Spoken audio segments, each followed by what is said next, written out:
Now, Sri Digvijay Singh, your party has negative type. So what do you do? Sir, Your party has I'll negative convert type. into positivity. That is I'll try and convert into positivity. okay. Let me see. Let me see. Sir, It is a question of negation. There is an theory. 10 plus, less than 15 minutes. जब से सरकार आई है महोदय, तब से राज्यसभा में उसका बहुमत नहीं होने के कारण ये इन प्रकार से उन्होंने अपने जितने भी कानून यहां पर लाने का प्रयास किया जिसमें वो नहीं चाहते थे कि मतदान किया जाए, उसको उन्होंने मनी बिल में परिभाषित कर दिया। कि उनकी राजनीतिक मजबूरी हो सकती है, लेकिन प्रश्न इस बात का है कि उन्होंने संविधान की जो आर्टिकल 110 है उसका उपयोग उन कानून में भी कर दिया जो कि मनी बिल की भाषा में नहीं आते हैं। सर, फाइनेंस बिल 1 फरवरी को लोकसभा में पेश हुआ और लगभग 1.5 महीने से ज्यादा वित्त मंत्री जी चुप रहे और जिस दिन लोकसभा में ये फाइनेंस बिल डिस्कशन के लिए आ रहा था, भारी भरकम उन्होंने अमेंडमेंट्स लाए जिसका कि पूर्व उदाहरण हमारे प्रजातंत्री व्यवस्था में देखने को नहीं मिलता। और उसके बाद उन्होंने वहां से उसको पारित करा दिया और यहां पर ले आए। जैसा कि मेरे पूर्व वक्ताओं ने कहा है, बहुत बड़े पैमाने पे स्वीपिंग चेंजेस किए गए और जैसा कि कपिल सिब्बल जी ने कहा था कि सरकार चुनी गई है मिनिमम गवर्नमेंट मैक्सिमम गवर्नेंस, लेकिन जो इसमें प्रावधान किए गए हैं, जो अधिकार अधिकारियों और कर्मचारियों को दिए जा रहे हैं, उससे तो लगता है कि मैक्सिमम गवर्नमेंट मिनिमम गवर्नेंस। मैं आपसे अनुरोध करना चाहता हूं कि 40 ऐसे कानून हैं जिनको कि इस फाइनेंस बिल के अंतर्गत लाकर उसमें अमेंडमेंट किए गए हैं और उसमें से अधिकांश केवल 3 को छोड़कर पार्ट 7, पार्ट 10 और पार्ट 13, इनको छोड़कर सारे के सारे ऑर्डिनरी बिल हैं, फाइनेंस बिल नहीं है। इसका मतलब यह है कि सरकार ने जो राज्यसभा के सदस्यों का एक अधिकार था उसमें चर्चा करने का, उसमें अमेंडमेंट्स लाने का, वो अधिकार भी हमारा छीन लिया। मैं आपसे अनुरोध करना चाहता हूं कि इस सरकार ने अपने चुनाव घोषणा पत्र में यह वादा किया था कि इंस्पेक्टर राज समाप्त किया जाएगा, लेकिन यहां इंस्पेक्टर राज इतने बड़े पैमाने पर ले आए हैं कि छोटे से छोटा अधिकारी तक को यह अधिकार दे दिया गया है कि वो बिना कारण बताए, पूर्व में हमारे चिदम्बरम जी यहां मौजूद हैं, कभी कोई रेड होती थी तो उसकी लिखित में इजाजत ली जाती थी और लिखित में इजाजत लेने के पश्चात जब रेड डालकर ट्रिब्यूनल के सामने प्रस्तुत भी किया जाता था तो उसका विधिवत कारण दिए जाते थे, किन कारणों से यह रेड की गई। अब ये सारे किसी भी कारण को बताने की आवश्यकता नहीं। पूर्व में कमिश्नर से नीचे के लोगों पर रेड करने का अधिकार नहीं था, अब आपने असिस्टेंट कमिश्नर तक को यह अधिकार दे दिया है। इससे स्वाभाविक है कि जिस प्रकार के हालात हैं वसूली होगी और बड़े पैमाने पे वसूली हो भी रही है। माननीय सभापति महोदय, जब से सरकार आई है, आप किसी भी चार्टर्ड अकाउंटेंट से पूछ लीजिए, जो सामान्य तौर पर नोटिस देने पर जो एक रेट फिक्स थी बिटवीन चार्टर्ड अकाउंटेंट और इनकम टैक्स अधिकारियों के, उसमें 4 से 5 गुना वृद्धि हुई है। जो काम 10,000 में निपटता था वो अब लगभग 50,000 से 1 लाख में निपटेगा। यही नहीं है, आपने डिमोनेटाइजेशन के बाद 18 लाख लोगों को आपने नोटिस दिया है और 18 लाख लोगों का यदि मिनिमम 5 लाख का भी नोटिस दिया गया है तो 90,000 करोड़ के नोटिस आपने इशू हुए और ये सारा खेल इनकम टैक्स अधिकारियों का, कस्टम्स अधिकारियों का, ये खेल नोटिस देने पर ही खुलता है। कोई भी अधिकारी, कोई भी व्यक्ति जिसको नोटिस मिल गया कि आपको 5 लाख आपने कहां से जमा किए, वो साधारण तौर पर अपने चार्टर्ड अकाउंट से कहेगा भैया देख लो कैसे निपटता हो। 10% से लेके 20% में प्रेमचंद गुप्ता जी ज्यादा इस बात को मुझे बता पाएंगे कि किस प्रकार से ये समझौता होता है।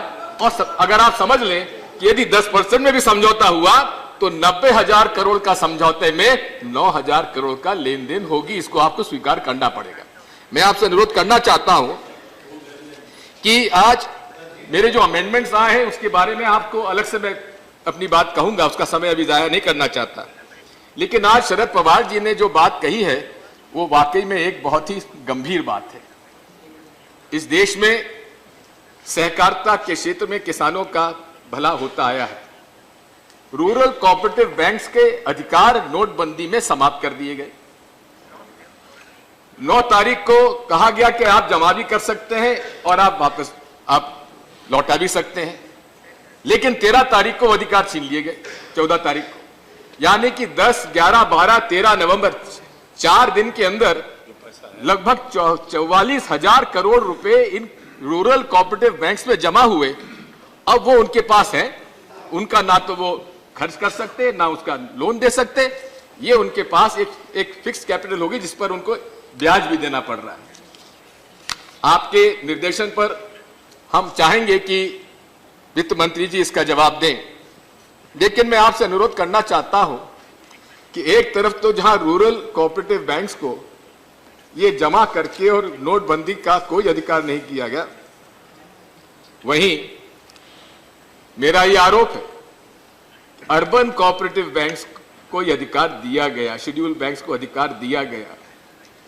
और माननीय उपसभापति महोदय, गुजरात के एक भूतपूर्व भारतीय जनता पार्टी के विधायक जी ने तो लिखित में प्रधानमंत्री जी को पत्र लिखा है कि फला फला व्यक्ति के लोग खुलेआम 1 करोड़ के पुराने नोट ले रहे हैं और 67.5 लाख रुपए के नए नोट दे रहे हैं।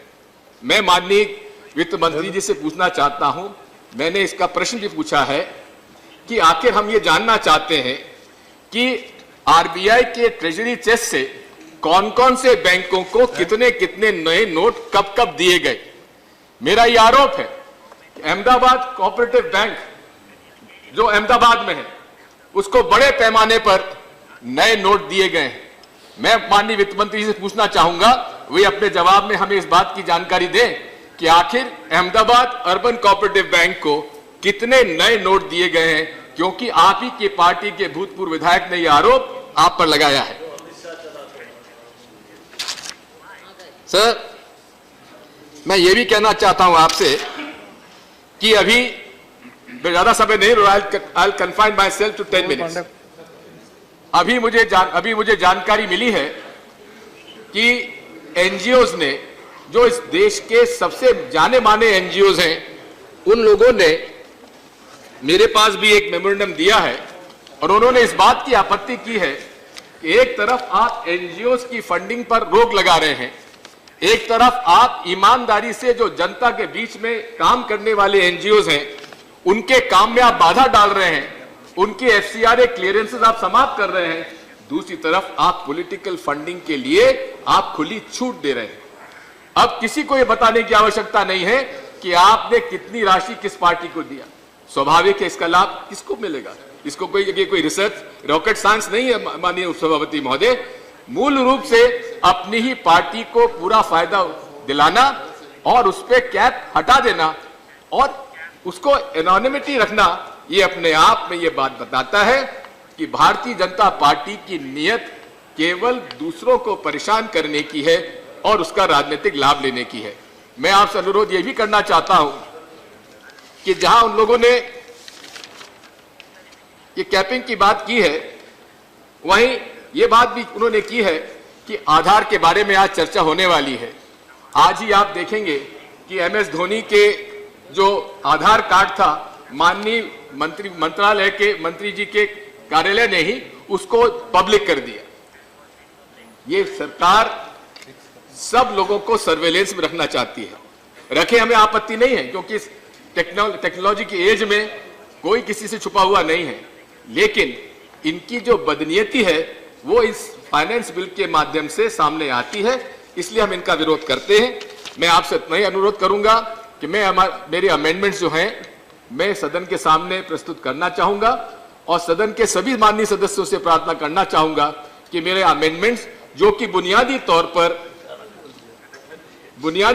पर ये सरकारी अधिकारी कर्मचारियों को अधिकार देने वाली बात है, इंस्पेक्टर राज लाने वाली बात है, इस पर नियंत्रण करने के लिए ये जरूरी है कि उन अमेंडमेंट्स को स्वीकार किया जाए। मैं भारतीय जनता पार्टी के उन सभी लोगों से भी प्रार्थना करूंगा जिनको इस अमेंडमेंट में वाकई विश्वास नहीं है और जो असिस्टेंट कमिश्नर, डिप्टी कमिश्नर से पीड़ित हो चुके हैं, वो कम से कम मेरे अमेंडमेंट्स का साथ दें। धन्यवाद। Thank you very much, Digvijay Singh ji. Thank you very much.